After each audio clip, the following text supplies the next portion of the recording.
안녕하세요. 함께 무관교회 종려 목사입니다. 6월 7일 아침 기도회 시작하겠습니다. 사무엘상 18장 17절에서 30절의 말씀입니다. 사울은 자기의 손으로 다윗을 직접 죽이지 않고 블레셋 사람의 손에 죽게 하려고 마음먹고 다윗에게 말하였다.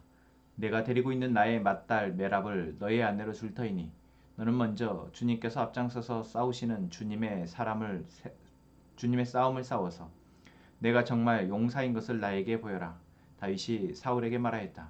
제가 누구이며 제 혈통이나 제 아버지 집안이 이스라엘에서 무엇이기에 제가 감히 임금님의 사위가 될 수 있겠습니까? 하고 사양하였다. 그런데 사울은 딸 메랍을 다윗에게 주기로 하고서도 정작 때가 되자 사울은 그의 딸을 물랏 사람 아드리엘과 결혼시키고 말았다. 사울의 딸 미갈이 다윗을 사랑하였다. 누군가가 이것을 사울에게 알리니 사울은 잘된 일이라고 여기고 그 딸을 다윗에게 주어서 그 딸이 다윗에게 올무가 되게 하여 그를 블레셋 사람의 손에 죽게 해야 하겠다고 혼자 생각하였다. 그래서 사울은 다윗에게 다시 그를 사위로 삼겠다고 말하였다. 사울이 신하들에게 지시하였다. 당신들은 다윗에게 내가 다윗을 좋아한다고 말하시오. 그리고 당신들도 모두 다윗을 좋아한다고 말하시오. 이처럼 우리 모두가 다윗을 좋아하니 임금의 사위가 되라고 슬쩍 말하시오. 사울의 신하들이 부탁받은 대로 그런 말을 다윗의 귀에 들어가게 하니 다윗은 나는 가난하고 천한 사람인데 어떻게 내가 다윗 임금님의 사위가 될 수 있겠습니까? 그것이 그렇게 쉬운 일로 보입니까? 하고 말하였다. 사울의 신하들은 다윗이 한 말을 사울에게 전하였다. 이 말을 들은 사울은 당신들은 다윗에게 내가 결혼 선물로 아무것도 바라지 않으며 다만 나의 원수 블레셋 남자의 포피 100개를 가져와서 나의 원수를 갚아주는 것만을 바라더이다 하고 하시오 하고 시켰다. 사울은 이렇게 하여 다윗을 블레셋 사람의 손에 죽게 할 셈이었다. 사울의 신하들이 이 말을 그대로 다윗에게 전하였다. 다윗은 왕의 사위가 되는 것도 좋겠다고 생각하였다. 그래서 결혼 날짜를 잡기도 전에 왕의 사위가 되려고 자기 부하들을 거느리고 출전하여 블레셋 남자 200명을 쳐 죽이고 그들의 포피를 가져다가 요구한 수대로 왕에게 바쳤다. 사울은 자기의 딸 미갈을 그에게 아내로 주었다. 사울은 주님께서 다윗과 함께 계시다는 것을 알았고 자기 딸 미갈마저도 다윗을 사랑하는 것을 보고서 다윗을 더욱더 두려워하게 되어 마침내 다윗과 평생 원수가 되었다. 그 무렵에 블레셋 지휘관들이 군대를 이끌고 침입해 와서 싸움을 걸곤 하였는데 그때마다 다윗이 사울의 장군들보다 더 큰 전과를 올렸기 때문에 다윗은 아주 큰 명성을 얻었다. 아멘. 오늘 사울 이야기와 다윗 이야기는 어제에 이어서 이제 사울이 다윗을 계속해서 죽이고자 하는 마음에 가득 차 있고 그것을 이제 실행에 옮기는 이야기가 담겨 있습니다. 누군가가 사람을 미워하게 되는 마음은 사실 사소한 것에서부터 작은 것에서부터 시작되어진다라고들 이야기합니다. 처음부터 어떤 강력한 미움의 이유가 있어서라기보다 어떤 사건들이 연속되어질 때 그 속에서 우리가 미움의 마음이 싹 트이고 또한 그 미움의 마음은 점점 커지기 쉽다라는 것이죠. 한번 그렇게 이제 미워하게 된 마음을 다시 좋아하는 마음으로 바꾸는 것 또는 호의로 바꾸는 것 또는 아예 미워하는 마음 자체를 이제 안 갖게 되는 것 이것은 정말 어려운 일입니다. 여러분은 어떠십니까? 여러분 안에 누군가에 대한 불편한 마음 또는 미워하는 마음 심지어 오늘 사울처럼 정말 내가 저 사람과는 평생 함께 할 수 없겠다라고 생각되어지는 마음이 있으십니까? 원수처럼. 그래서 저 사람을 내가 죽일 수도 있겠다. 아니 죽여야겠다라고까지 생각되어지는 마음. 이 마음은 어쩌면 자기가 스스로 통제할 수 없는 마음인 것 같습니다. 오늘 사울의 모습을 보십시오. 사울은 처음에 다윗을 질투하고 시기하는 마음에서 시작했습니다. 그리고 그 마음은 어제 말씀에서 이야기했던 것처럼 내가 그 사람을 어떻게 생각하느냐, 내가 그 사람을 사랑하는 마음으로 시작하느냐, 아니면 그 사람을 내가 도구로 여기고 나에게 이용 가치가 있는 사람으로 여기느냐, 내가 그 사람을 나의 아랫사람으로 여기느냐, 이러한 마음에서 우리가 그 시작을 볼 수 있다라는 것이죠. 사울이 이처럼 다윗을 이제 이용하려 했고, 자기가 이용하려 하던 다윗이 사람들로부터 인기를 얻게 되어지고 많은 전공을 쌓게 되자 이제 그 마음에서부터 시기하는 마음이, 그리고 미워하는 마음이, 그리고 죽여야겠다라고 생각하는 마음까지 가게 된 것입니다. 그리고 오늘 사울의 이 모습을 보면 어떻게든 자기의 지위와 그리고 관계를 이용해서, 자기가 가지고 있는 것들을 이용해서 다윗을 죽일 방법만 강구하고 있습니다.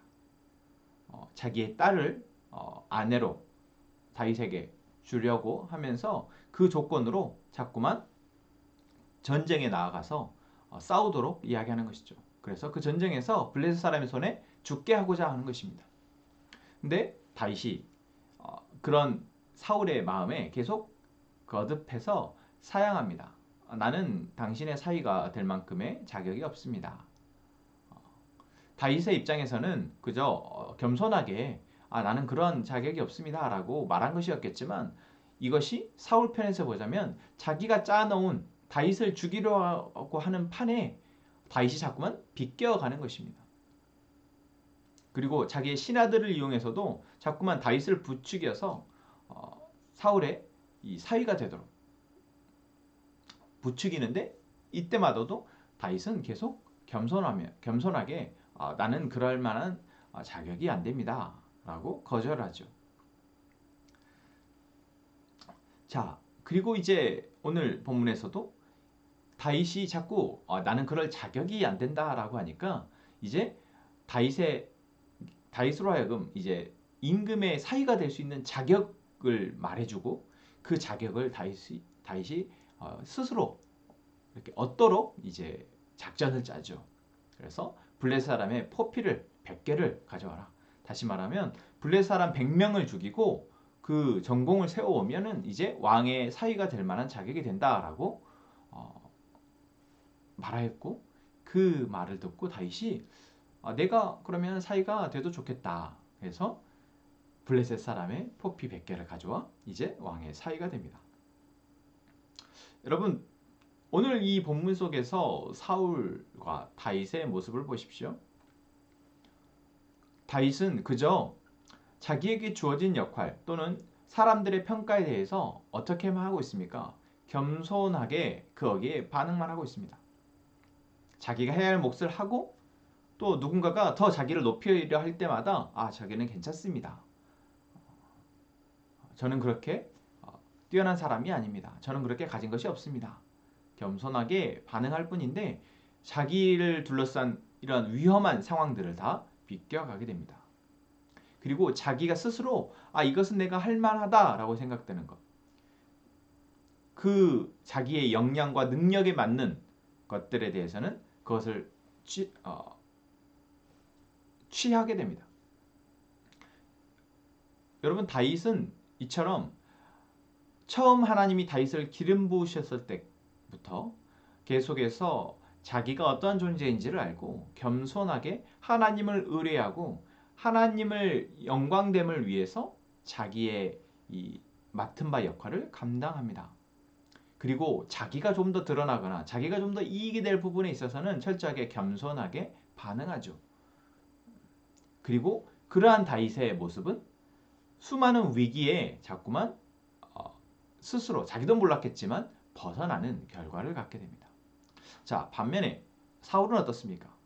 사울은 한번 자기 안에 들어왔던 이 시기와 질투의 마음, 그래서 저 사람을 죽여야겠다라는 마음이 자기가 가지고 있는 이 무한한 권력과 그 사람들, 그 모든 것들을 다 이용해서 거기에 쏟아내고 있습니다.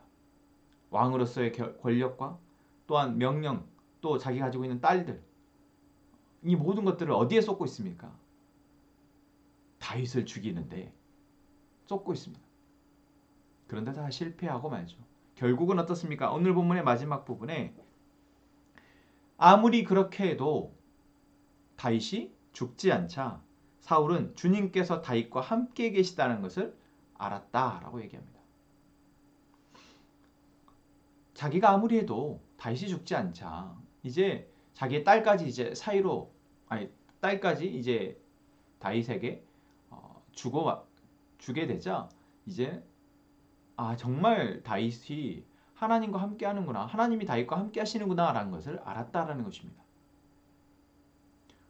여기서 여러분들이 사울이라면 이 정도까지 왔을 때 이제는 어떻게 하시겠습니까? 보통은 어떻게 될까요? 이제 다윗은 하나님과 함께하는 사람이니 어떻게 내가 이런 죽이려는 마음을 먹었으면 안 되겠구나 라고 포기하고 이제 다윗을 향한 그 미움의 마음, 죽이고자 하는 마음을 내려놔야 좋을 텐데 오늘 다윗을 보십시오. 사울을 보십시오. 뭐라고 얘기합니까? 다윗을 더욱더 두려워하게 되었다라고 얘기합니다. 여러분 이것이 바로 시기와 질투에서 시작된 누군가를 미워하는 마음의 결국입니다. 이 미워하는 마음 그리고 그 마음이 크면 클수록 내려놓을 수가 없다라는 것이죠. 여러분 미움의 이유는 그 상대방에게 있다고 생각할 수 있습니다. 내가 저 사람을 미워하는 이유는 그 사람이 나에게 잘못했기 때문에 라고 우리가 스스로 생각하죠. 하지만 내가 누군가를 미워하고 있다는 것은 이미 내가 끊임없이 내 안에 있는 욕심 또는 죄의 문제가 나를 사로잡고 있는 것이며 또한 사단이 계속해서 우리를 밀가부르듯 까부르며 우리를 이용하고 있다는 것입니다. 누군가를 미워하는 마음 그 자체가 죄가 되며 그것은 나를 절망의 구렁텅이로 몰아넣는다는 것입니다. 오늘 사울이 그렇고 있습니다. 아무리 다윗을 죽이려 해도 죽일 수 없게 되자 오히려 자기가 다윗을 죽이려 했던 그 모든 계획들이 오히려 다윗으로 하여금 더 승승장구하게 되고 사람들로부터 명성을 얻게 하자 사울은 다윗을 용서하는 것이 아니라 이제 사울이 다윗을 죽이라는 마음을 포기하는 것이 아니라 더욱더 두려워하게 되었다라는 것. 여러분 오늘 우리에게 주신 하나님의 말씀입니다. 지금 내가 누군가를 미워하고 있다면 여러분 그 마음에서 벗어날 수 있기를 위해서 기도합시다. 또한 누군가 나를 미워하고 있다면 누군가 나를 힘들게 하고 아프게 하고 있다면 여러분 오늘 다윗의 모습을 보십시오. 그러할 때 하나님이 나에게 맡기신 일들을 묵묵히 감당하고 그리고 그 자리에서 겸손하게 나의 역량과 나의 그릇에 맞게 나에게 주어진 것을 겸손하게 취하는 사람. 겸손하게 취할 때 우리는 그 많은 위기에서 벗어나고 이겨낼 수 있다는 것. 오늘 또 다윗의 모습을 통해서 하나님 우리에게 주시는 말씀입니다. 우리 말씀을 생각하며 함께 기도합시다. 하나님 오늘도 우리에게 하나님의 말씀을 듣게 하시고 기도하게 하시니 감사합니다. 오늘 다윗과 사울의 모습을 통해서 우리가 우리의 모습을 바라봅니다. 내가 누군가를 미워하는 마음이 혹시 있는지 또는 내가 누군가로부터 미워하는 마음 또는 시기하고 질투하는 마음 때문에 힘들어하고 있는지 하나님께서 이 시간 우리를 보시고 우리에게 말씀하여 주시니 감사합니다. 하나님 우리 안에 시기와 질투의 마음이 아닌 평온한 마음을 주시고 누구를 봐도 그 안에서 하나님의 주시는 마음으로 평안하게 하시고 이제 겸손한 마음으로 내게 주어진 것에 감사하며 주어진 일을 묵묵히 감당할 수 있게 하시고 그래서 우리가 이 세상의 유혹과 휘몰아치는 감정의 폭풍 가운데서도 흔들리지 않게 도와주옵소서. 하나님 우리 함께 행복한 공동체를 위해서 기도합니다. 우리 공동체 모두가 하나님의 군대로 부르심을 받았음을 믿고 이제는 거룩한 군사로 준비되게 하시고 죄와 사단의 권세와의 영적 전쟁에서 승리케 하옵소서. 하나님 저와 선아진 자매 그리고 하임이 하리 우리 가족을 위해서 기도합니다. 하나님께서 우리에게 맡기신 바 역할을 잘 감당할 수 있도록 주님 붙잡아 주시고 그때마다 겸손케 하시고 하나님의 뜻을 잘 분별하는 우리 가족 또 제가 될 수 있도록 도와주옵소서. 우리 가족 안에 하나님의 평안과 기쁨이 함께하게 하셔서 하나님 주신 참 행복을 누리게 하여 주옵소서. 하나님, 우리의 가족들이 함께 이 시간 입술을 열어 하나님 앞에 기도합니다. 우리의 간구를 주님께 아뢰일 때 하나님의 뜻을 알게 하시고 그 뜻이 이루어지기를 위해서 기도하며 인내하게 하여 주옵소서. 예수님의 이름으로 기도합니다. 아멘.